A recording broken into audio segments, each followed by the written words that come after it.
नमस्कार बच्चों, मैं हूं प्यारे मोहन सर और स्वागत है आपका आपके अपने educational YouTube channel the grammar Sangam पर, जहां अंग्रेजी, हिंदी और संस्कृत व्याकरण को बहुत ही आसान भाषा में सीखते हैं। यहाँ बच्चों आज का विषय है agreement of subject and verb, यानी सब्जेक्ट और वर्ब का हम कैसे एग्रीमेंट मिलन कराते हैं, इस पर बताना है।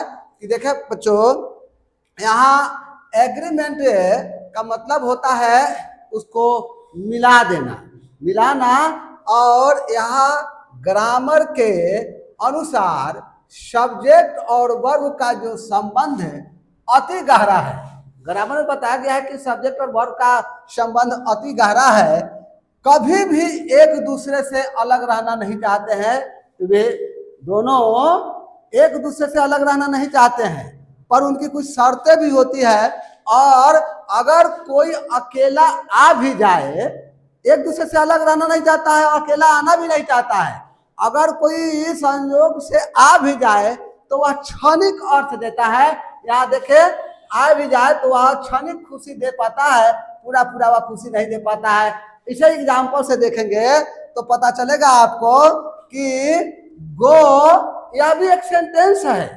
गो, इसमें जो सब्जेक्ट है वह छुपा हुआ है, तो यहाँ सब्जेक्ट छुपा हुआ है पर है तो गो खाली कहना, तो गो अर्थात जाओ, यह सेंटेंस हुआ। अब क्षणिक अर्थ न देता है, गो तो जाओ, सीट बैठो, यहाँ भी तो छुपा हुआ है, ये सब्जेक्ट छुपा हुआ है, तो यह अर्थ दिया भी तो क्षणिक अर्थ दिया। उसी प्रकार से यहाँ नाइस जॉब कहते हैं, अगर कोई कुछ होता है तो आप कहते हैं कि नाइस जॉब, बहुत बढ़िया, बहुत अच्छा कार्य। और यह भी एक सेंटेंस है, जब इसमें वर्ब भी नहीं है, यह केवल नाउन से ही बन गया सेंटेंस, और यहाँ जो है सो केवल वर्ब से सेंटेंस बन गया। तो दोनों में देखिए, दोनों आया, अकेला अकेला आया, पर अर्थ क्या दे रहा है, बहुत क्षणिक दे रहा है, नाइस जॉब, अच्छा कार्य। नो, अगर कोई कहता है कुछ कहते कहते और आप कह देते कि नो, ये भी सेंटेंस हो गया। नो, नहीं, नहीं, यह आगे कुछ कहना चाह रहा है। तो ऐसे या सब्जेक्ट और वर्ब का दोनों ही यहाँ अलग अलग अगर आए तो क्षणिक अर्थ देता है, अगर एक साथ आता है तो भरपूर अर्थ देता है। ये दोनों ही एक ही सेंटेंस है, पर अकेला आने से क्षणिक अर्थ ही दे रहा है। अगर आप इसे देखें तो यह भी अपना एक दूसरे के साथ आने के लिए कुछ शर्तें रखा हुआ है, शर्त रखता है कि भाई हम ऐसे आएंगे नहीं। तो यहाँ पर देखे, सब्जेक्ट और मिलन है वह बहुत ही निराली है, जिसको हम कहते हैं एस एस और पीपी। यहाँ एस एस और पीपी कहेंगे, कैसे कहेंगे तो देखे, ये निराली कैसे है। यहाँ इसे एस और एस, और दूसरी ओर कहेंगे पी और पी, पीपी, यानी एस एस और पीपी बहुत निराली संबंध है। ये दोनों ही सब्जेक्ट और वर्ब के मिलन की बात बताता है। एस एस का मतलब होता है, अगर सब्जेक्ट सिंगुलर है, सब्जेक्ट सिंगुलर है तो वर्ब इसका भी सिंगुलर होगा, वर्ब भी सिंगुलर होगा। और यहाँ पर बताता है पीपी कि सब्जेक्ट अगर प्लूरल है, सब्जेक्ट प्लूरल है तो इसका वर्ब भी प्लूरल ही होगा। यह अर्थ बताता है कि एस एस और पीपी, सब्जेक्ट सिंगुलर तो वर्ब सिंगुलर, और सब्जेक्ट प्लूरल तो वर्ब प्लूरल। इसे हम एग्जाम्पल में देखें कि एग्जाम्पल में देखिए, सब्जेक्ट सिंगुलर यानी ही रीड्स। अब देखिए सब्जेक्ट यहाँ पर ही है, सेंटेंस में सब्जेक्ट ही है जो सिंगुलर है, तो यहाँ वर्ब जो देख रहे हैं एस लगा दिए तो एस यहाँ सिंगुलर हो गया। और यहाँ आप इसी को देखे, सब्जेक्ट सिंगुलर तो वर्ब सिंगुलर, और दूसरी ओर यहाँ देखिए दे अब देखिए यहाँ पर सब्जेक्ट प्लुरल है तो वर्ब यहाँ प्लुरल हो गया, यानी सब्जेक्ट प्लुरल तो वर्ब प्लुरल, सब्जेक्ट सिंगुलर तो वर्ब सिंगुलर। SSPP का संबंध बहुत ही निराली है, और यह कैसे, इसे हम और आगे बताते हैं कि सब्जेक्ट सिंगुलर और वर्ब सिंगुलर और सब्जेक्ट प्लुरल तो वर्ब प्लुरल कैसे होता है, इसको देखिए आगे। देखिए बच्चों, यार सब्जेक्ट सिंगुलर तो वर्ब सिंगुलर और सब्जेक्ट प्लुरल तो वर्ब प्लुरल कैसे हुआ, तो देखिए नाउन तथा वर्ब का नंबर में विपरीत का संबंध है, विपरीत उल्टा विपरीत का संबंध है, एकदम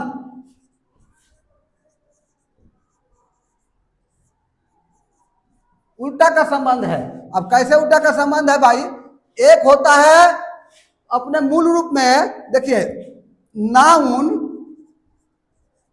अपने मूल रूप में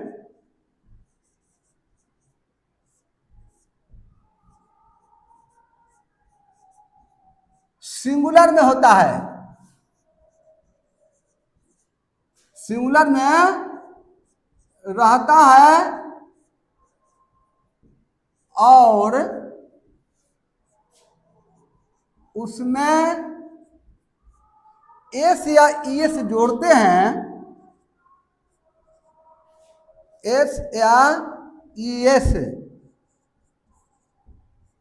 जोड़ते हैं तो वह प्लुरल बन जाता है।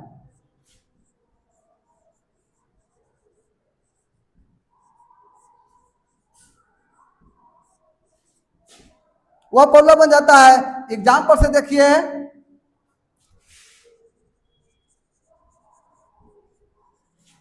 यहां पर पेन है, यह पेन, एक पेन के लिए पेन का प्रयोग किया गया, और जब इसमें यह एस लगा दीजिए तो पेन्स, बहुत से पेन हो गया।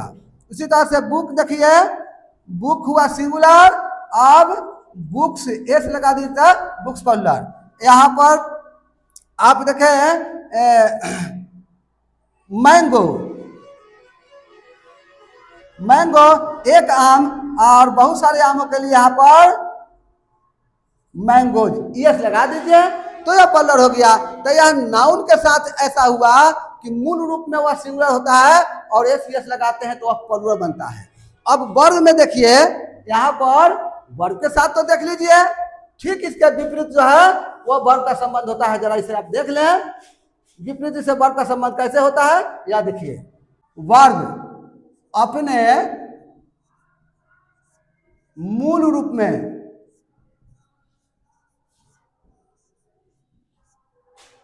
प्लुरल में होता है,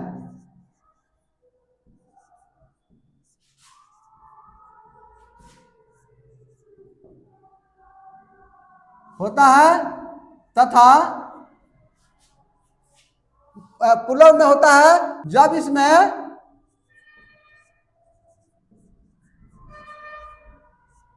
एस या ई एस जोड़ते हैं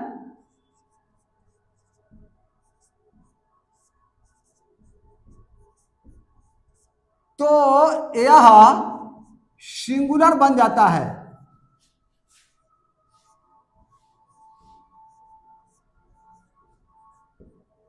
तब यह सिंगुलर बन जाता है। अब यह एग्जाम्पल में देखिए, यहां पर यह देख रहे हैं प्लुरल और सिंगुलर। अब देखें यहां पर प्लुरल में आपका वर्ब है गो, तो ये हो गया ये प्लुरल, और इसमें लगा दीजिए ई एस तो ये हो गया सिंगुलर। रीड, यह प्लुरल, आई एस में यहाँ एस लगा दीजिए तो यहाँ रीड से ये हो गया सिंगुलर। देखिए S S and P P, यह कैसे निराली है देख लीजिए। नाउन, नाउन में या सिंगुलर और प्लूरल। अब ठीक इसके बाद में देखिए यहाँ वर्ब पीपी, वर्ब में देखिए या प्लूरल और यहां हो गया सिंगुलर। अब देखें नाउन में आप लगाए हैं पेन है मूल रूप, इसमें यह लगा दीजिए एस, तो पेन्स हो गया प्लूरल। इसी तरह से अगर बॉक्स है, बॉक्स देखिए यहां पर बॉक्स है सिंगुलर और यही एस लगा दीजिए, बॉक्सेस प्लूरल हो गया। इसी तरह से आप यहां देखें, यहां रीड यह हो गया प्लूरल, जब आप इसमें एस लगा दोगे तो सिंगुलर हो गया। और गो है प्लूरल, जब इसमें एस लगा देता गोज सिंगुलर हो गया। तो इस तरह से देखें एस एस और पीपी के जो संबंध है कितना निराली है। S S and PP, singular subject के साथ सिंगुलर वर्ब और प्लूरल सब्जेक्ट के साथ प्लूरल वर्ब। अब देखिए यहाँ संबंध कैसे जोड़िएगा, तो सिंगुलर सब्जेक्ट है तो सिंगुलर वर्ब, यानी सिंगुलर सब्जेक्ट है तो सिंगुलर वर्ब और प्लूरल सब्जेक्ट है तो प्लूरल वर्ब। तो यहाँ पर एस और पी, यानी ये हो जाएगा संबंध एस पी और फिर यहाँ पर एस एस पी पी से S S P. Singular subject है तो प्लूरल, यहाँ पर सिंगुलर सब्जेक्ट है तो सिंगुलर वर्ब, यानी वह आप देख लीजिए कैसे हुआ, सिंगुलर सब्जेक्ट के साथ सिंगुलर वर्ब और प्लूरल सब्जेक्ट के साथ प्लूरल वर्ब का प्रयोग किया जाता है। अब एग्जाम्पल में भी आप देख लिए। अब यहाँ देखना क्या है कि एक सेंटेंस में वर्ब तो एक से अधिक हो सकता है, या तो वर्ब में या हेल्पिंग वर्ब है, यानी हेल्पिंग वर्ब या ऑक्सिलरी वर्ब या मेन वर्ब। हेल्पिंग वर्ब हो तब चाहे मेन वर्ब हो तब, वर्ब तो है और किसी किसी सेंटेंस में एक से अधिक वर्ब का प्रयोग किया जाता है। तो भाई हम किस वर्ब का नंबर हम सब्जेक्ट के नंबर से मिलाएंगे, तो यहाँ पर देख लीजिए यहाँ कैसे बताया जा रहा है। तो आप देखो एसएसपीपी में ही किसी इंग्लिश सेंटेंस में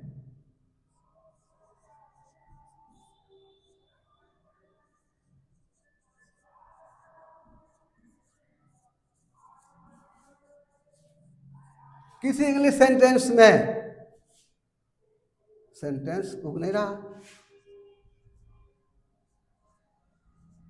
मैं सब्जेक्ट के बाद सब्जेक्ट के जस्ट आगे या पीछे, जस्ट आगे या पीछे सबसे पहले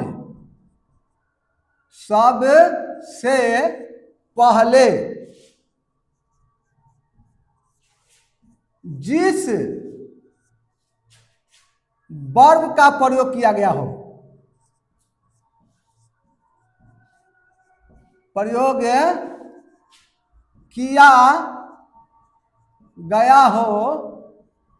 उसी का नंबर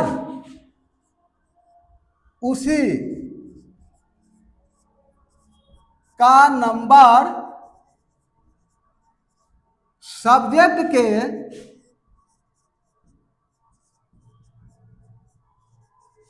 नंबर के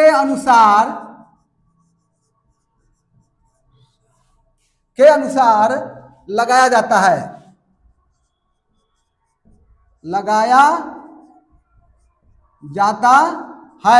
चाहे वह हेल्पिंग वर्ब हो या मेन वर्ब। ठीक है, चाहे वह हेल्पिंग वर्ब हो या मेन वर्ब, उसी का नंबर उसके अनुसार लगाया जाता है, दूसरे का नहीं। यह हेल्पिंग वर्ब चाहे मेन वर्ब है, जो आ गया पहले उसका नंबर लगा देते हैं, और शेष जो वर्ब होता है और शेष अन्य वर्ब या शेष और अन्य वर्ब को मूल रूप में मूल वर्ब अर्थात V1 के अनुसार लगाते हैं, V1 के रूप में लगा देते हैं, के रूप में लगा देते हैं।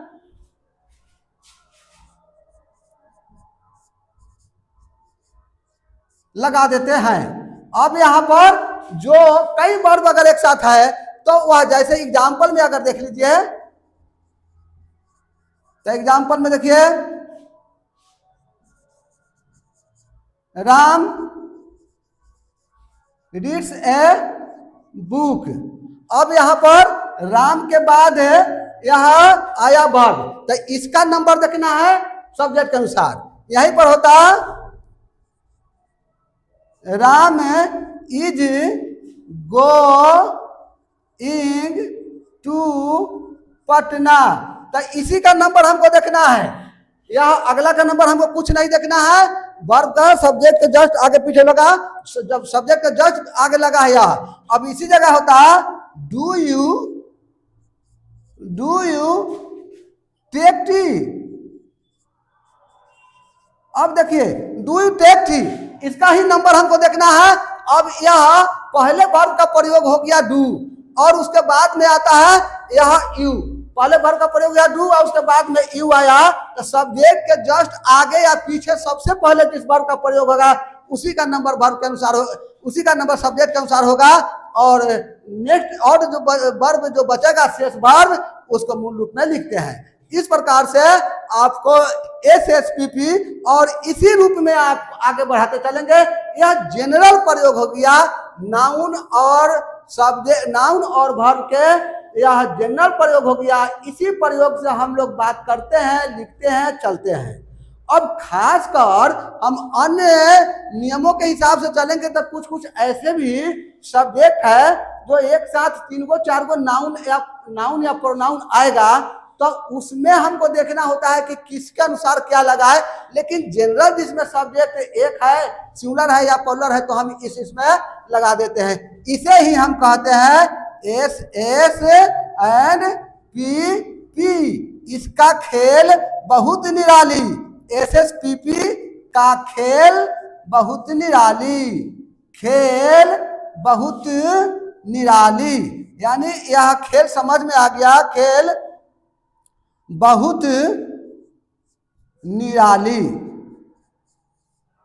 है। यह जो समझ में आ गया वह उसका सब कुछ कंप्लीट, नहीं समझ में आया तो कुछ नहीं कंप्लीट। तो इस प्रकार से बच्चों हम देखेंगे कि जो मैंने वर्ब के विषय में बताया उसके विषय में आप भली भांति समझ गए होंगे।